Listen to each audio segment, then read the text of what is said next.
ഇപ്പോഴെപ്പോഴും സ്തുതിയായിരിക്കട്ടെ. ഇത് എനിക്ക് വീണ് കിട്ടിയൊരു ഭാഗ്യമായി ഞാൻ കരുതുന്നു. ഈ 3 ദിവസം ഞാൻ 12:45 ഇവിടുന്ന് എഴുന്നേറ്റ് പോയി. എൻ്റെ ഭർത്താവും ഞാനും കൂടി അത്യാവശ്യമായൊരു കല്യാണം ഒഴിവാക്കാൻ പാടില്ലാത്തത് കൂടാൻ വേണ്ടി പോയതാണ്. പോയ വഴിക്ക് ഞങ്ങൾ രണ്ടുപേരും കൂടെ ഷെയർ ചെയ്യുകയായിരുന്നു ചെയ്തത്. ദൈവകരുണയെക്കുറിച്ചാണ് ഞങ്ങൾ ഷെയർ ചെയ്തത്. ബ്രദർ ഇവിടെ എടുത്തുന്ന ക്ലാസ്. അപ്പം ഞാൻ മാമോദീസ സ്വീകരിച്ചപ്പോൾ മുതൽ നമുക്ക് മാമോദീസ സ്വീകരിക്കുന്നതോടുകൂടി ദൈവിക ജ്ഞാനം നമുക്ക് ലഭിക്കുന്നു. അതെനിക്ക് വളരെ ആഴത്തിൽ ഇറങ്ങി വന്ന ഒരു സത്യമാണ്. മാമോദീസ സ്വീകരിക്കുന്നതോടുകൂടി ക്രിസ്തുവിൻ്റെ രാജ്യം പ്രഘോഷിക്കുന്നതിലും പടുത്തുയർത്തുന്നതിലും ഭാഗഭാക്കാകാനുള്ള കടപ്പാട് നമുക്കുണ്ടെന്നുള്ളത് ഞാൻ വിശ്വസിച്ചിരുന്നു. പക്ഷേ ഈ ദൈവിക ജ്ഞാനത്തെക്കുറിച്ച് ബ്രദറിൽ നിന്നും കിട്ടിയ ഒരു അറിവാണ്. മാമോദീസ സ്വീകരിക്കുമ്പോൾ ദൈവത്തിൻ്റെ ജ്ഞാനം പൂർണ്ണമായും നമുക്ക് കിട്ടുന്നു. ഞങ്ങൾ ഷെയർ ചെയ്തതാണ് ദൈവകരുണയെക്കുറിച്ച്. കരുണയുടെ വർഷമാണിത്. കർത്താവെ കരുണയായിരിക്കണം എന്ന് പ്രാർത്ഥിക്കാറുണ്ട്. കരുണക്കൊന്ന ചൊല്ലി പ്രാർത്ഥിക്കാറുണ്ട്. എനിക്കൊരു അത്യാവശ്യം വരുമ്പോൾ ഞാൻ എപ്പോഴും കൊന്തയേക്കാൾ കൂടുതലായിട്ട് ഞാൻ കരുണക്കൊന്തയാണ് ചെല്ലുന്നത്. അത് ഏതാവശ്യമാണോ ആ ആവശ്യം എടുത്തു പറഞ്ഞ് കരുണയായിരിക്കണം എന്ന് പ്രാർത്ഥിക്കുന്നു. പക്ഷേ ദൈവകരുണ എന്ന് പറഞ്ഞത് ബ്രദർ കാണിച്ചു തരികയാണ് ചെയ്തത്. ദൈവകരുണ ഒരു അമ്മയുടെ ഗർഭപാത്രത്തിൽ വളരുന്ന ശിശുവിന് വളരണമെങ്കിൽ ദൈവം കൊടുക്കാതെ ഒന്നും അവിടെ കിട്ടിയില്ല. ആ ശിശുവിൻ്റെ അച്ഛനോ അമ്മയ്ക്കോ ആർക്കും ഒന്നും കൊടുക്കാൻ പറ്റിയില്ല.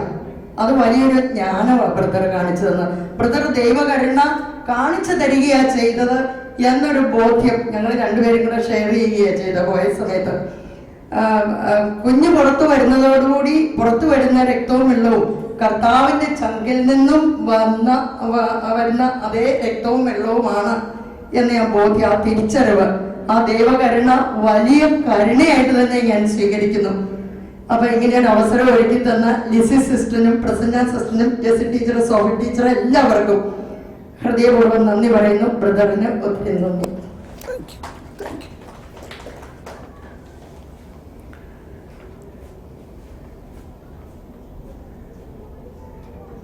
സ്റ്റുഡൻസ് ആരെങ്കിലും വരാം?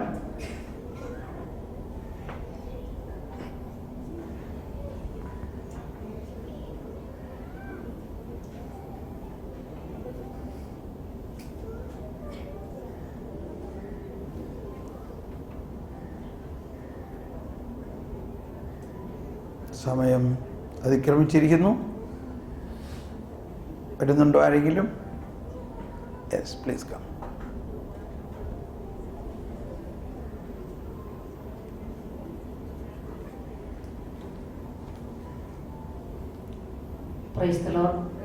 രണ്ട് ചിന്തകളാണ് എനിക്ക് മനസ്സിലേക്ക് വന്നത്.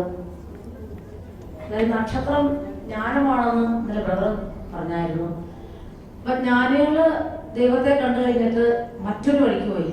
അതായത് നമ്മൾ ഈ ദിവസം 2 ദിവസം ബ്രദറിൽ നിന്ന് ജ്ഞാനവചസ്സുകൾ കേൾക്കുകയായിരുന്നു. അപ്പൊ ആ ജ്ഞാനം നമ്മളെ നിറഞ്ഞു കഴിഞ്ഞാൽ നമ്മളും നമ്മുടെ പഴയ വഴി വിട്ടിട്ട് ജ്ഞാനത്തിന്റെ വഴിയെ പോകേണ്ടിയിരിക്കുന്നു എന്നൊരു വലിയ ബോധ്യം കിട്ടി. പിന്നെ ഈ കുറെ നാളുകളായിട്ട് യുവജനങ്ങളുടെ ഇടയിൽ, അതുപോലെ എൻ്റെ മക്കളുടെയൊക്കെ ഇടയിൽ ചില കാര്യങ്ങളൊക്കെ പറഞ്ഞു കഴിഞ്ഞാൽ വചനം പറഞ്ഞിട്ട് പോലും ചില കാര്യങ്ങളൊന്നും അവരങ്ങോട്ട് അംഗീകരിക്കുന്നില്ല, മനസ്സിലാക്കുന്നില്ല. പക്ഷെ ഇപ്പോൾ ബ്രദർ ജ്ഞാനത്തോടു കൂടി ചേർത്ത് വെച്ചൊരു വചനമുണ്ട്. യെശയ്യാ പ്രവാചകന്റെ പുസ്തകം 59:21 പറയുന്നുണ്ട്, നിന്റെ മേലുള്ള എൻ്റെ ആത്മാവും നിന്റെ അധരങ്ങളിൽ ഞാൻ നിക്ഷേപിച്ച വചനവും നിന്റെയോ നിന്റെ സന്താനങ്ങളുടെയോ അവരുടെ സന്താനങ്ങളുടെ അധരങ്ങളിൽ നിന്ന് മായ്ക്കപ്പെടുകയില്ല എന്ന്. അപ്പൊ എനിക്ക് അവിടെ വെച്ചൊരു ബോധ്യം കിട്ടി. ഇനി എൻ്റെ മക്കളോട് ഞാനൊന്നും പറയില്ല. എൻ്റെ മക്കളെ സമർപ്പിച്ചതുപോലെയുള്ള മക്കളെ സമർപ്പിച്ച് ഈ വചനം അപ്ലൈ ചെയ്യുമ്പോൾ തീർച്ചയായിട്ടും ഈ ലോകത്തിൽ കുറ്റമറ്റ മക്കളായി ജ്ഞാനത്തോടെ വളർന്നു വരാൻ അവർക്ക് സാധിക്കും. ദൈവം അനുഗ്രഹിക്കട്ടെ. Praise the Lord.